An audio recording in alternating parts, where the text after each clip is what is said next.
Okay, well, let me just start off by saying that it's game week. It's exciting.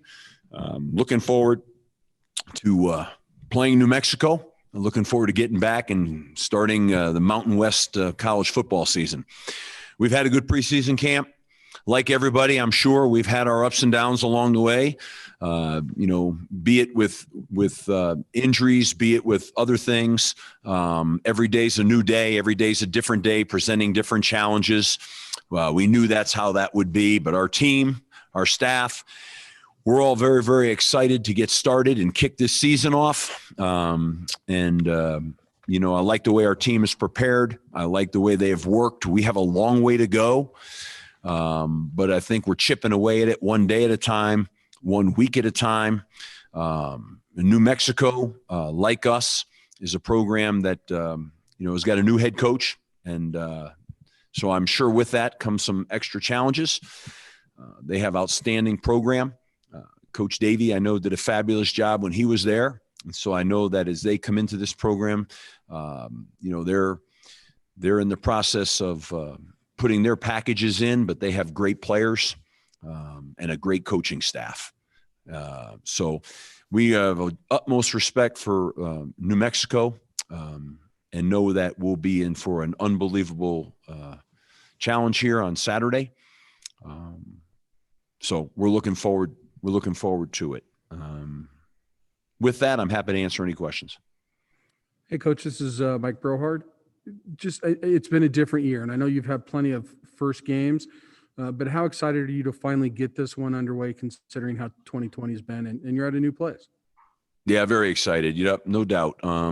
This has been a different year for everybody in a lot of fronts, but I think with the great collaboration from the Mountain West Conference, all the presidents, all the ADs, all the coaches, and all the players, here we go. We got a chance to do what we love.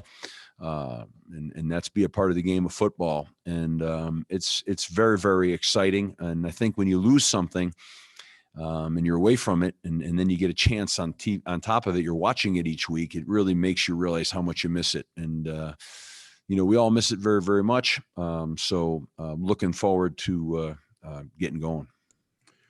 Do you feel any pressure with this being your first game at Colorado State, or is it just business as usual?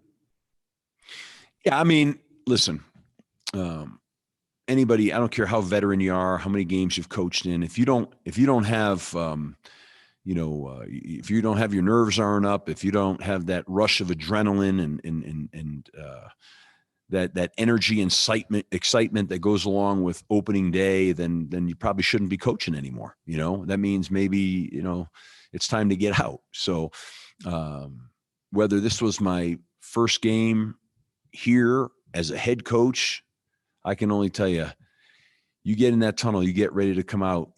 Part of that energy and excitement is, how are we going to perform under the bright lights? Are we going to get exactly, what we tried to get, and all of those questions that go along with it. And it's, that anticipation and anxiety about it. It's all part of it. It's all part of a competitor. It's all part of being a player, being a coach.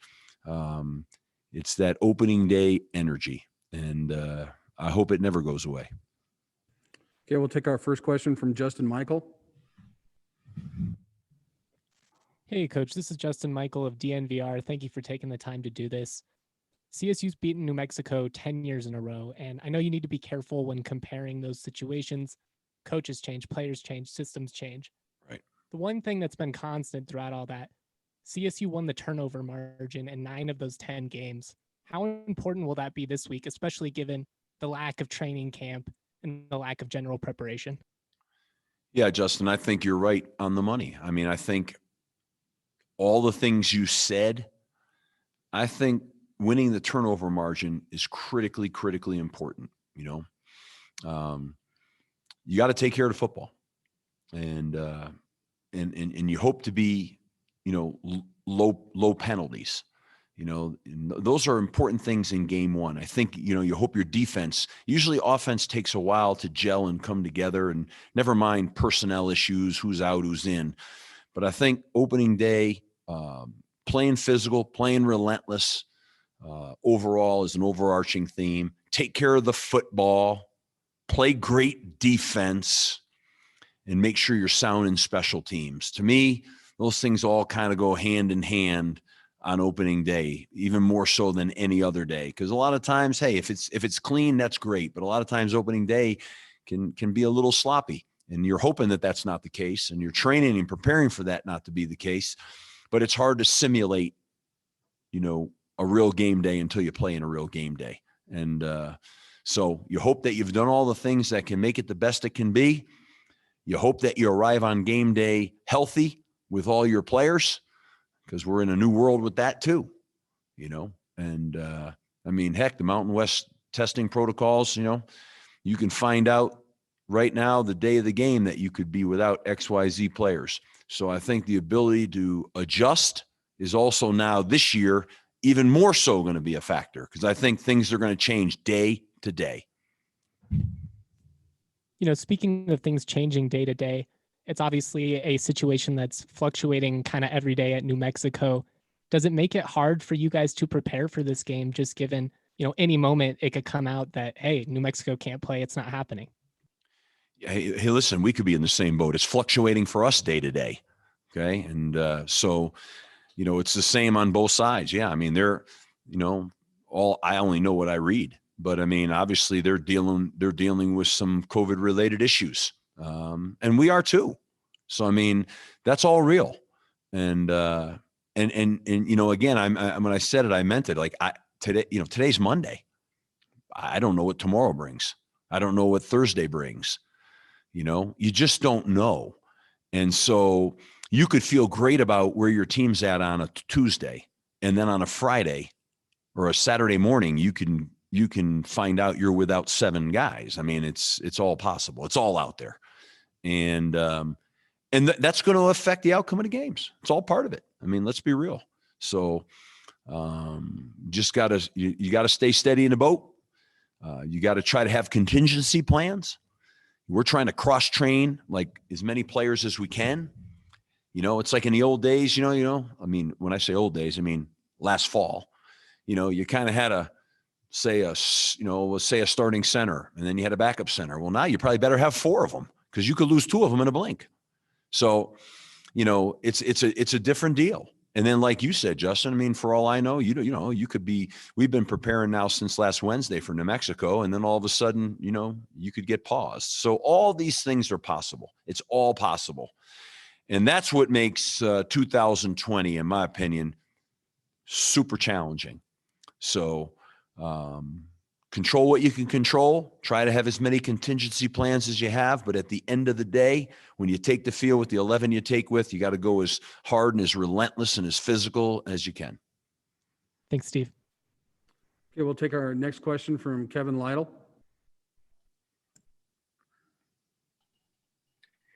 Coach Kevin Lytle, Colorado. And as far as running backs, what's your ideal world preference? Do you want one kind of bell cow type guy or committee, and then along with that, how are you looking with your guys right now as far as the running backs?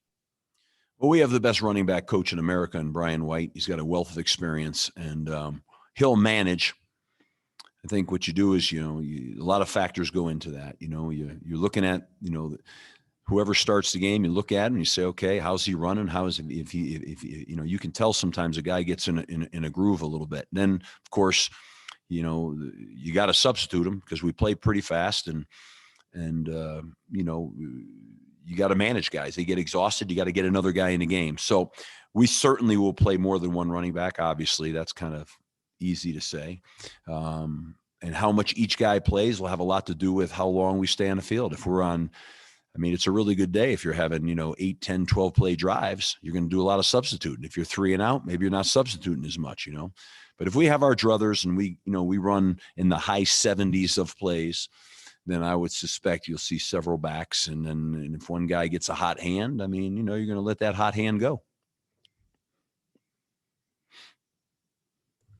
Okay, our next question will come from Terry Fry. Hey, Coach, you went through a lot of coaching changes, transitions, not just as a head coach, but could you compare it? Are you uneasy about to what extent you've been able to put your imprint and get familiarity with this program going in compared to like Temple and Boston College? Yeah, of course. I mean, let's be real, right? I mean, got here, got on the road, got recruiting, had the winter program, went into spring ball, felt like, wow, here we go. This is great. And then, 6, 7 practices in, it's over. And you're separated from the team, for months.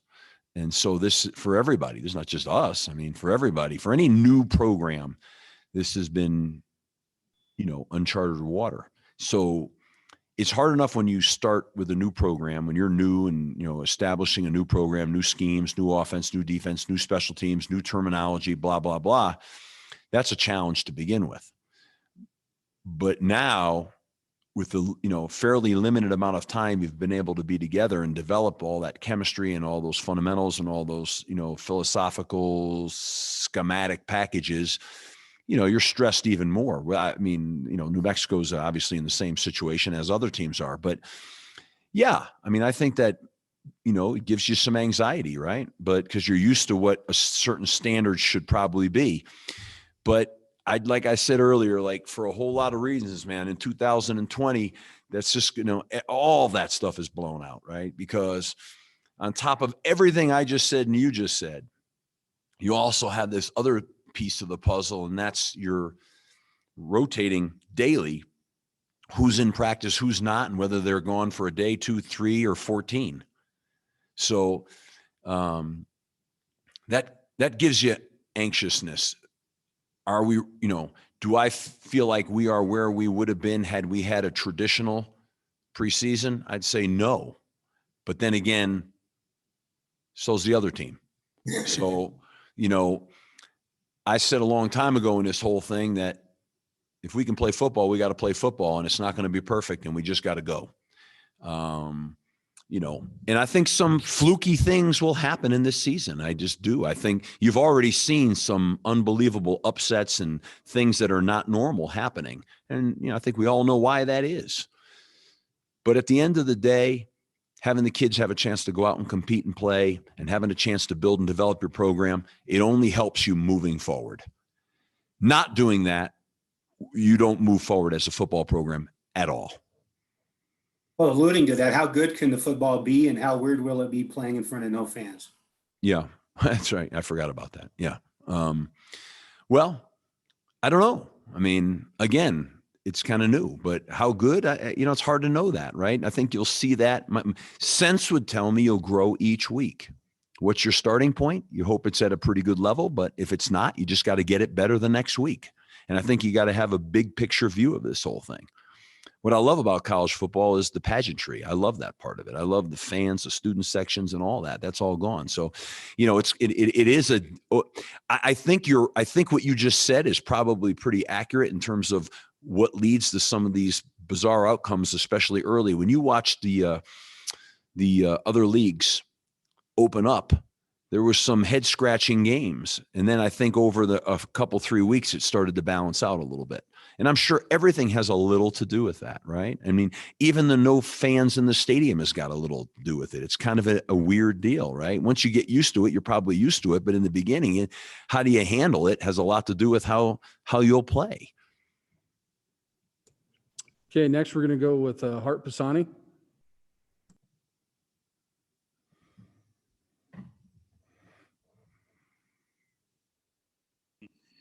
Obviously, when Warren Jackson opted out of the season, that was a big loss for your receiving core. How have the other receivers stepped up in practice, as well as tight end Trey McBride, in terms of filling some of that production?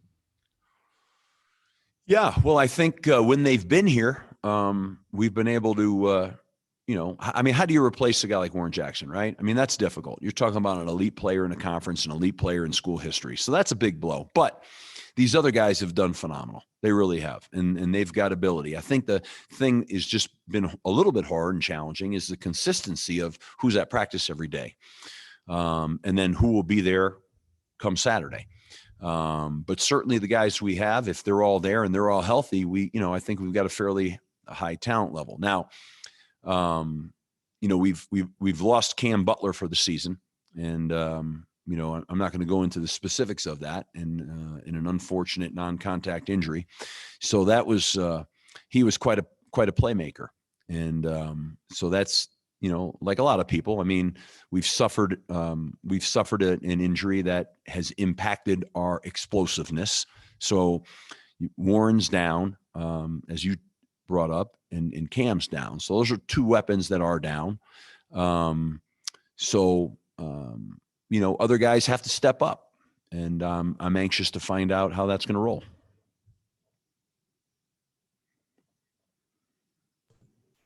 Okay, we'll go next with Nick Rothschild.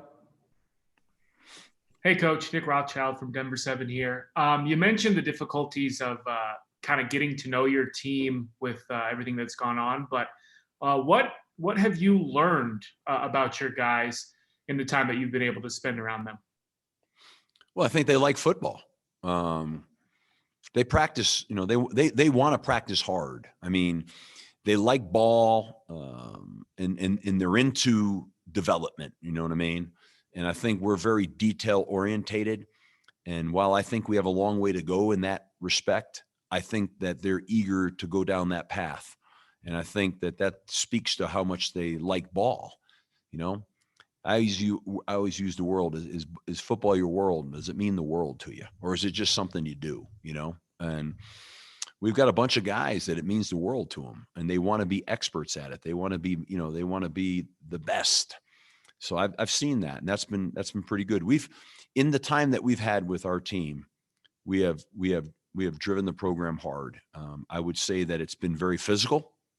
We have had a lot of contact, and those are the fundamental building blocks of building a physical, tough football program. I believe we have a ways to go, but I think we've laid the foundation for what that's going to be like. And I think they've absorbed that and are attacking it. Just to follow up on that, the uncertainty that surrounds college football this year, you mentioned how you respond to it, but how do you think the guys are responding to it? Yeah. Well, I think they're responding well. And the only way I can judge that is, we've had changes in practice days, practice styles, everywhere from illness to COVID to smoke in the air to you name it. And I always talk to the team about sudden change. Football is a sudden change game. So a lot of coaches are real big on this is our routine. I'm not really wired like that. Like I like to change practice schedule up. I like to do those things because I just think that football's sudden change. It's sudden change for a lot of things. It's sudden change in the weather. It's sudden change in a turnover. It's sudden change on 4th and 1. You get it or you don't get it. You've got to learn how to handle the highs and the lows. And it's kind of like you have to be conditioned to it. You know what I mean? That you don't lose your stinger, that, you still remain playing fast, physical, relentless. And you can't ride the emotional roller coasters, stuff like, we don't want commentary on a call or an official's call, or we just got to be next play, man. Let's go. Next man up, next play, next series, next week. I mean, it's kind of a conditioning. And I think, we're getting there. That's a work in progress. But in the year we're in right now, if you're not just coaching sudden change and you're rigid, then you better be prepared to fail, because what you want for your schedule is just not necessarily going to be the case. Okay, next we're going to go to Kelly Lyle.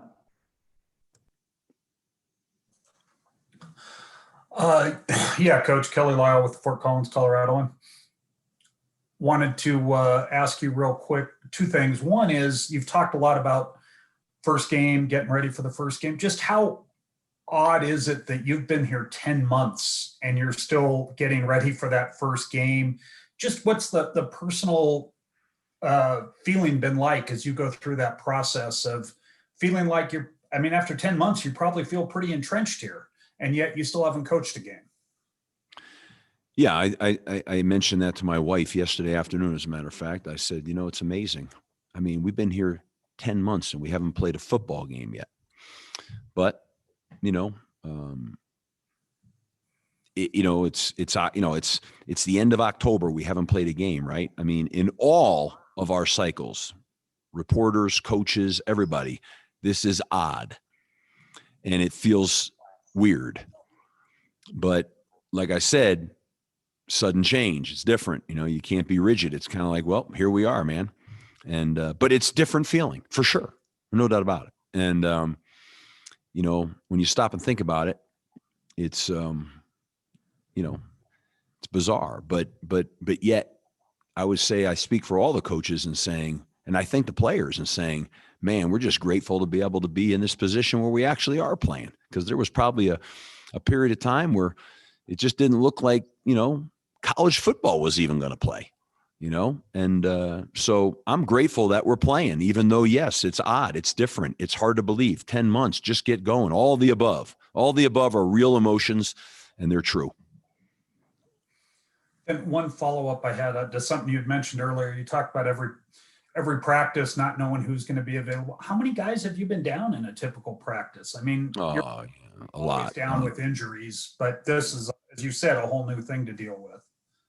Yeah. I mean, we're down 20s of players per practice. Every practice?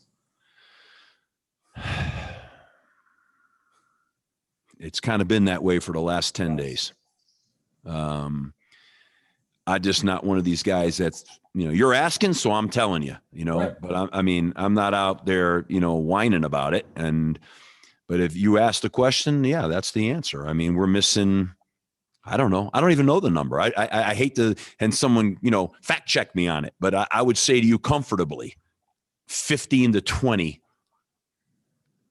probably every day in a different form. Maybe there's a day where it's a little better, but you know, I mean, we were without a dozen linemen for the better part of the last 12 days.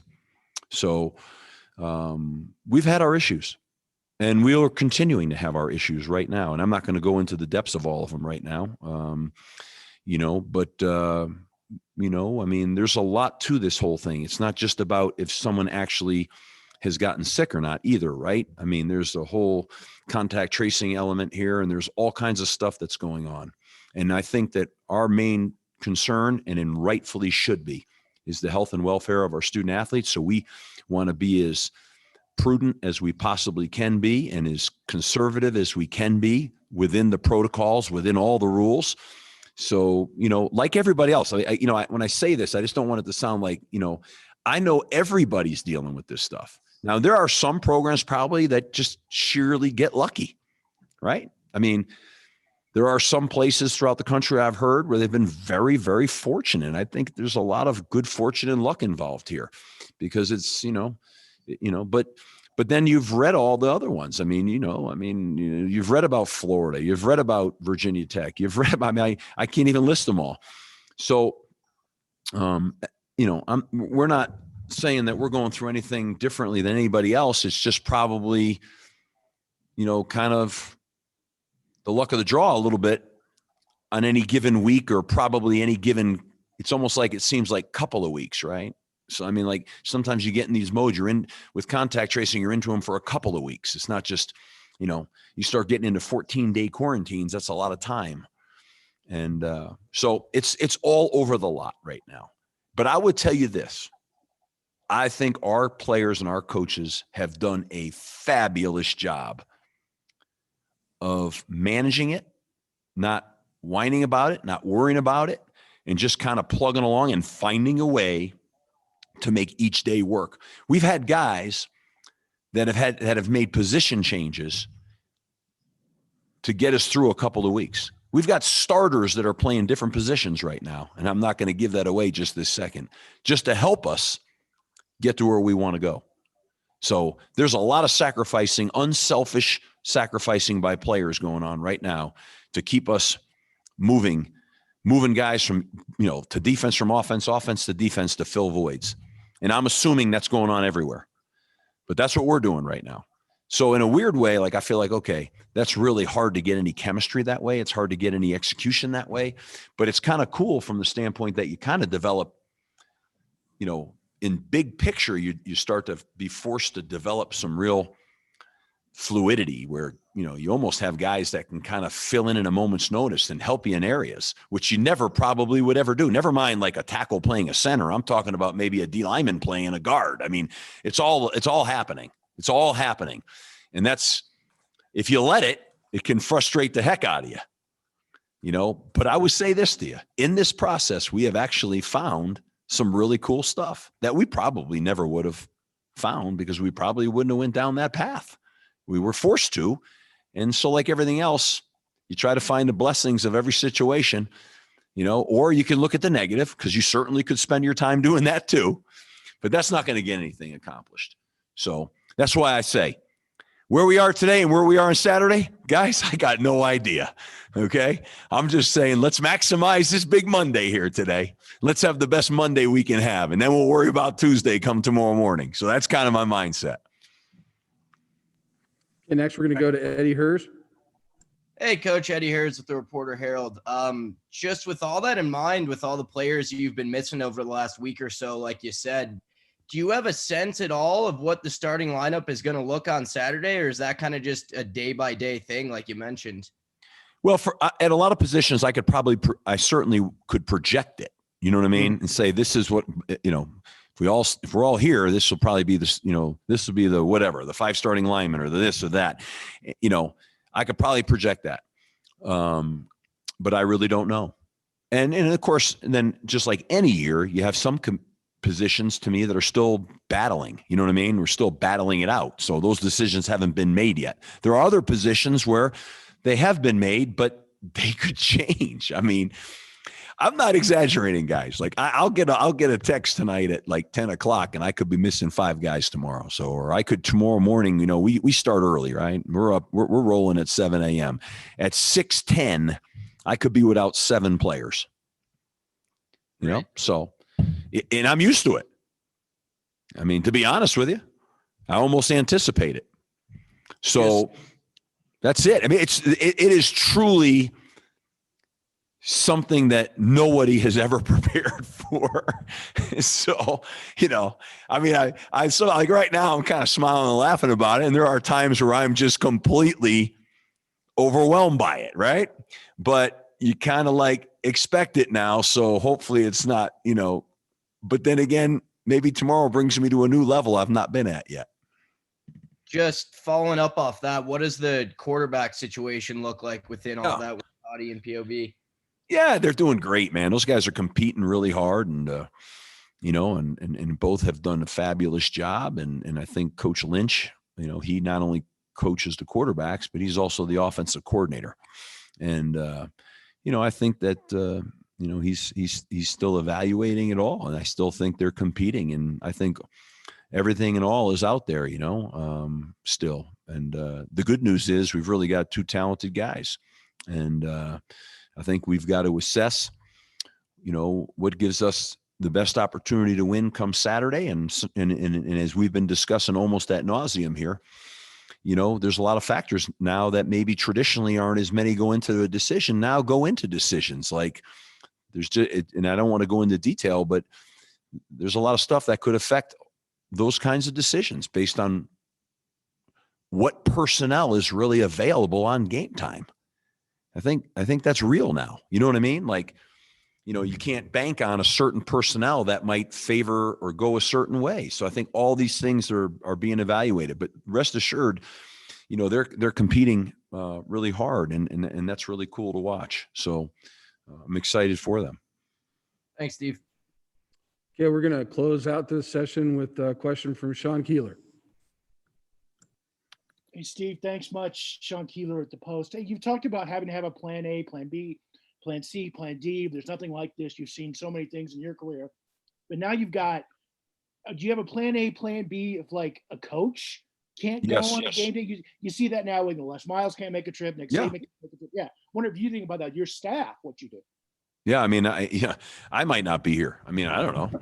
I mean, I just, you could, it's so all gray to me on some of these protocols relative to tracing that, we take every precaution here as a staff,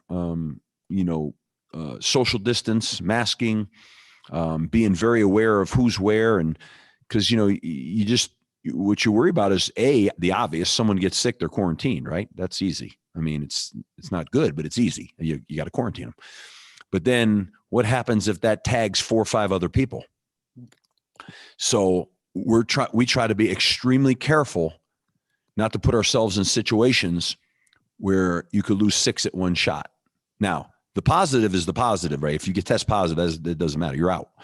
But you want to make sure that you don't lose, chunks of people.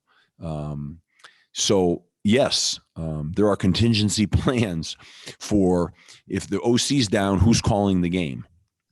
If the DC is down, who's calling the game? If the head coach is down, who's running the team? Now, I'd be lying to you if I said I had a plan for if the whole offensive staff went down, right? So I haven't seen that happen yet, but I'm hoping that the procedures we have in place and the protocols that we have in place, I'm hoping that we're doing the best we can so that we don't put ourselves in that situation. But we are looking at everything and anything and every possible combination. And I would say to you along the way in this short camp that we've had, not all of them, but a lot of them have already had to be addressed and done because of the situations that have occurred. Like I said, we've got D linemen playing O-line. We've got a lot of stuff going on right now. We've got receivers playing running backs. We've got, we've just got a lot going on. And we've got guys in and out of special teams. And now, what do you worry about? Well, you guys are smart enough to know what you worry about. The lack of consistency, because you like to get certain groups working together for an extended period of time. And I can't look in the eye and tell you that we've had that now. That's not been the case. Okay, I believe that's all we have for today for you, Coach. Thanks, everybody, for your patience, and we'll see you on Saturday. Thanks, Coach. Thank you, guys. Go Rams.